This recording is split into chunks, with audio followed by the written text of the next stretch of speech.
ಇವತ್ತಿನ ವಿಡಿಯೋದಲ್ಲಿ ಕನ್ನಡದ ಅಕ್ಷರ ಮ, ಇದು ಒತ್ತಕ್ಷರ ಮ, ಇದು ಮಮ್ ಅಕ್ಷರಗಳ ಉಚ್ಚಾರಣೆಯಲ್ಲಿರುವ ವ್ಯತ್ಯಾಸವನ್ನು ನೋಡೋಣ. ಆದರೆ ಅದಕ್ಕಿಂತ ಮೊದಲು ನೀವೇನಾದರೂ ನಮ್ಮ ವೀಡಿಯೋಸ್ಗಳನ್ನು ಮೊದಲ ಬಾರಿಗೆ ನೋಡ್ತಾ ಇದ್ದರೆ ನಿಮಗೆ ಇನ್ನೂ ಹೆಚ್ಚಿನ ವೀಡಿಯೋಗಳು ಬೇಕು ಅಂತಂದರೆ ನಾನು ಈಗಾಗಲೇ 750ಕ್ಕಿಂತ ಹೆಚ್ಚಿನ ವೀಡಿಯೋಗಳನ್ನು ಅಪ್ಲೋಡ್ ಮಾಡಿದ್ದೇನೆ.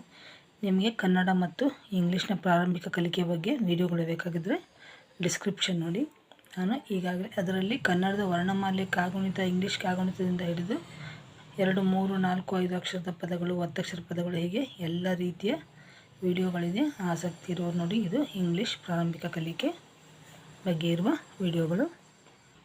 ಎಷ್ಟು ಪ್ಲೇಲಿಸ್ಟ್ಗಳಿವೆ, ಆಸಕ್ತಿ ಇರೋರು ನೋಡಿ. ಈಗ ಮೊದಲನೇದಾಗಿ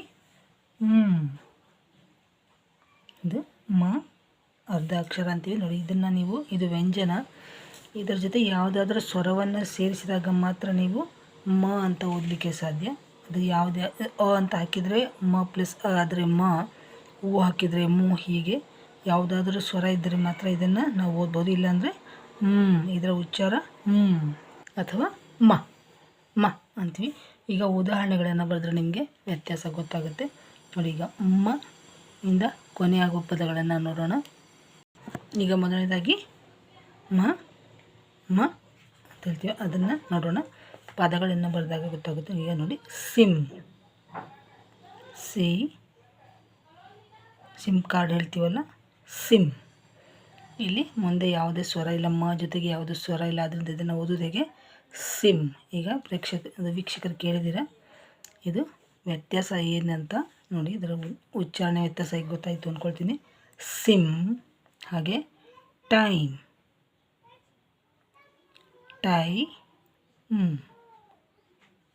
time, sim, time. Trim, T ಎರವತ್ತು ಟ್ರೀ, ಟ್ರಿಮ್. ಹಾಗೆ ಗಮ್, ಗಮ್. ಇದು ಗಮ್ ಅಂದರೆ ಅಂಟು. ಇನ್ನೊಂದು ಘಮ್ ಅಂತ ವಾಸನೆ ಬರ್ತದೆ, ಘಮ್ ಅಂತ ಪರಿಮಳ ಬರ್ತಾ ಇದೆ ಅಂತೀವಲ್ಲ, ಪರಿಮಳ. ಘಮ್, ಅದು ಘ ಮ. ಇದು ಅಲ್ಪಪ್ರಾಣ, ಮಹಾಪ್ರಾಣ. ಘಮ್. ನಂತರ ಸಂಗಮ್, ಸಗೆ 0 ಕೊಟ್ಟರೆ ಸಂಗ ಅರ್ಥ ಆಯಿತು ಅಂದ್ಕೊಳ್ತೀನಿ. ಹಾಗೆ ಕಮ್, ಯಾವುದೇ ಸ್ವರ ಇಲ್ಲದೆ ಇರುವಾಗ ಇದನ್ನು ಹಾಗೆ ಜಿಮ್,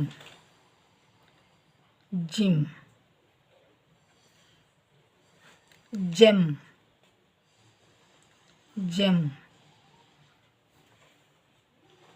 ಸೇಮ್, ಸೇ ಅಥವಾ ದೀರ್ಘ ಕೊಟ್ಟರೆ ಸೇಮ್. ಹಾಗೆ Shem,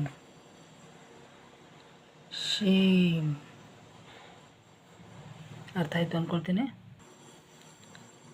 sim, time, trim, gum, ಘಮ್, ಸಂಗಮ್, come, gym, gem, same, shame. ಈಗ ಮುಂದಿನ ಅಕ್ಷರ ನೋಡೋಣ. ಮಾಗೆ, ಇದು ಮ, ಇದಕ್ಕೆ ಮಾಗೆ ಮಾ ಒತ್ತು ಕೊಟ್ಟಾಗ ಮ. ಇದರ ಮಾ ಒತ್ತಕ್ಷರದ ಪದಗಳನ್ನು ನಾನು ಈಗಾಗಲೇ ವಿಡಿಯೋನ ಅಪ್ಲೋಡ್ ಮಾಡಿದ್ದೇನೆ, ಅದನ್ನು ನೋಡಿ. ಇದು 14ನೇ ತಾರೀಕು 24ನೇ ಇಸ್ವಿಯಲ್ಲೇ ಇದನ್ನು ಅಪ್ಲೋಡ್ ಮಾಡಿದ್ದೇನೆ, ಮ ಒತ್ತಕ್ಷರ ಪದಗಳು. ಇದರಲ್ಲಿ 70 ಪದಗಳಿಗೆ ಐ ಥಿಂಕ್ 2 ವೀಡಿಯೋಗಳು ಮಾಡಿದ್ದೇನೆ ಅನಿಸುತ್ತೆ ನೋಡಿ. ಇಷ್ಟು ಪದಗಳೆಲ್ಲ ಅದರಲ್ಲಿದೆ. ಒಟ್ಟು 70 ಪದಗಳಿದೆ. ಆದರೆ ಕೆಲವು ಪದಗಳನ್ನು ಬರೆಯೋಣ. ಆತ್ಮ, ಆ ತ, ಇದೇನಾಯಿತು? ಆತ ಆಯಿತು. ನಾವು ಬೇರೆಯವರು ಹೇಳುವಾಗ ಹೇಗೆ ಬರೆಯೋದು ಅನ್ನೋರು ಕೂಡ ಇದನ್ನು ನೋಡ್ಕೊಳ್ಬೋದು. ಈಗ ನಾವು ಒಬ್ಬರು ಹೇಳುವಾಗ, ಡಿಕ್ಟೇಷನ್ ತೊಗೊಳ್ಳುವಾಗ ನಾವು ಏನು ಉಚ್ಚಾರ ಮಾಡ್ತೀವಿ ಅದನ್ನೇ ಬರೆಯೋದು ಕನ್ನಡದಲ್ಲಿ ನೋಡಿ. ಆತ ಆಯಿತು. ಆತ್ಮ ಮಾಡಬೇಕಾದ್ರೆ ಮಾವತ್ತು, ಇಲ್ಲಿ ಮಾಗೆ ಮಾವತ್ತು, ಇಲ್ಲಿ ಆ ತೋಗೆ ಮಾವತ್ತು, ಆತ್ಮ. ಪರಮಾತ್ಮ ಮಾ ಇದು ಮಾ ಬರಿತಾರಿಂದ ಕೊಂಬಿನ ದೀರ್ಘ ಪರಮಾತ್ಮ. ನಮಗೆ ಓದ್ಲಿಕ್ಕೆ ಬರುತ್ತೆ ಬರೀಲಿಕ್ಕೆ ಬರೋದಿಲ್ಲ ಅನ್ನೋದನ್ನ ನೋಡ್ಕೊಳ್ಳಿದ್ದು. ಕೊಂಬು ಮ ಇದು ಇಷ್ಟೇ ಇದ್ದರೆ ಕೊಂಬು, ಇದು ನಾವು ಎಕ್ಸ್ಟೆಂಡ್ ಮಾಡಿದ್ರೆ ಇದು ಮತ್ತು ಮುಂದುವರಿಸಿದರೆ ಪರಮಾತ್ಮ. ಸುಮ್ಮನೆ ಸುಮ್ಮನೆ ಸು ಮಾಗೆ ಮಾವತ್ತು ನೇ ಸುಮ್ಮನೆ. ಸ್ಮರಣೆ ಸ್ಮ ಹಂಗ ಸ ಒಟ್ಟಿಗೆ ಉಚ್ಚರಿಸ್ತಾ ಇದ್ದೀವಿ, ಸಾಗೆ ಮಾವತ್ತು ಸ್ಮ ರ ನೆ ಸ್ಮರಣೆ. ನಂತರ ಕಲ್ಮಶ ಕ ಲ ಆಯಿತು, ಕಲ ಆಯಿತು. ಇದನ್ನು ಕಲ್ಮ ಮಾಡಬೇಕಾದ್ರೆ ಮಾವತ್ತು ಕಲ್ಮ ಶ ಅರ್ಥ ಆಯಿತು ಅಂದ್ಕೊಳ್ತೇನೆ.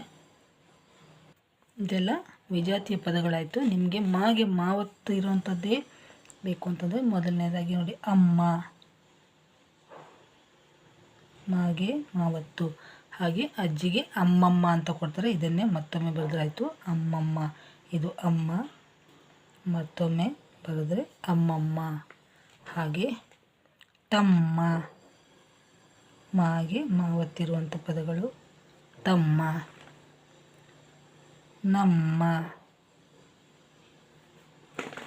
ನಿಮ್ಮ. ಗೊತ್ತಾಯ್ತಲ್ಲ, ಮಾಗೆ ಮಾವತ್ತು. ಇದನ್ನು ಉಚ್ಚಾರ ಮಾಡಿದಾಗೆ ಮ, ನಮ್ಮ, ನಿಮ್ಮ, ತಮ್ಮ, ಅಮ್ಮ, ಅಮ್ಮಮ್ಮ. ಇದರಲ್ಲಿ ಅಂತ ಬಂದಾಗ ಜಮ್, ಸೇಮ್, ಶೇಮ್. ಈಗ ಮಮ್,